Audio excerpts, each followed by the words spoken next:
தமிழ் சான்றோர் பற்றிய செய்திகளில் கண்ணதாசனோட வாழ்க்கை குறிப்பு, நூல்கள், இதழ்கள் இதெல்லாம் பார்த்துருந்தோம். இப்போ வந்துட்டு அவங்கள பற்றின குறிப்பு பார்க்கலாம். 20ஆம் நூற்றாண்டு தமிழ் கவிஞர் தான் கண்ணதாசன்.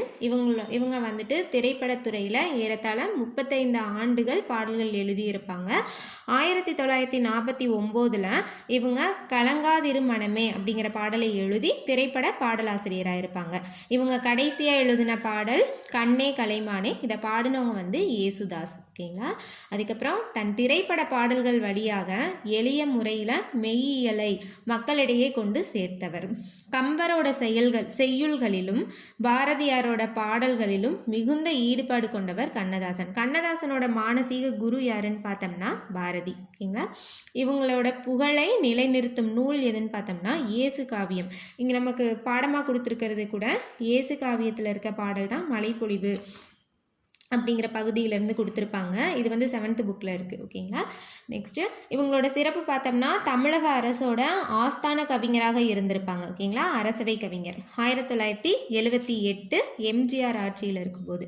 அதுக்கப்புறம் தடுமாறு போதையிலும் கவி பாடும் மேதையவன் அப்படின்னு சொன்னவங்க யாருன்னா கண்ணதாசனை பற்றி சொன்னவங்க சவுந்தரா கைலாசம். தடுமாறு போதையிலும் கவி பாடும் மேதையவன் அப்படின்னு சொல்லியிருப்பாங்க. காட்டுக்கு ராஜா சிங்கம், கவிதைக்கு ராஜா கண்ணதாசன் சொன்னவங்க காமராஜர். ஓகேங்களா. காட்டுக்கு ராஜா சிங்கம், கவிதைக்கு ராஜா கண்ணதாசன் சொன்னவங்க காமராஜர். கவிஞரின் தோரணையை விட அரசரின் தோரணை தான் இருக்கும் அப்படின்னு சொன்னவங்க ஜெயகாந்தன். குழந்தைக்காக அப்படிங்கிற திரைப்படத்திற்காக தேசிய விருது பெற்றிருப்பாங்க. அண்ணாமலையரசர் நினைவு பரிசையும் சாகித்ய அகாதமி பரிசையும் பெற்றிருப்பாங்க. ஓகேங்களா. அதுக்கப்புறம் இவங்களுக்கான மணிமண்டபம் பார்த்தோம்னா தமிழ்நாடு அரசு கண்ணதாசன் நினைவை போற்றும் வகையில் சிவகங்கை மாவட்டம் காரைக்குடியில் கவியரசு கண்ணதாசன் மணிமண்டபம் அப்படின்னு அமைச்சிருப்பாங்க.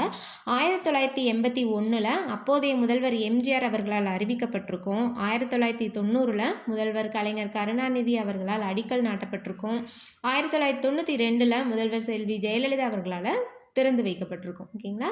இவங்களுக்கான மேற்கோள்கள் பார்த்தோம்னா நான் நிரந்தரமானவன், அழிவதில்லை, எந்த நிலையிலும் எனக்கு மரணமில்லை, காலை குளித்தெழுந்து கருஞ்சாந்து பொட்டுமிட்டு கருணாக பாம்பெனவே கார்கூந்தல் பின்னலிட்டு அப்படிங்கிற பாடல் உங்களோடது.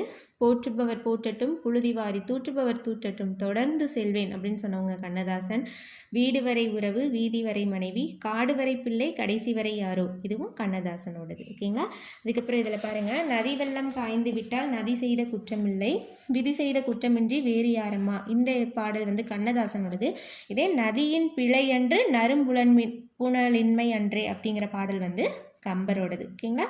Okay, thank you.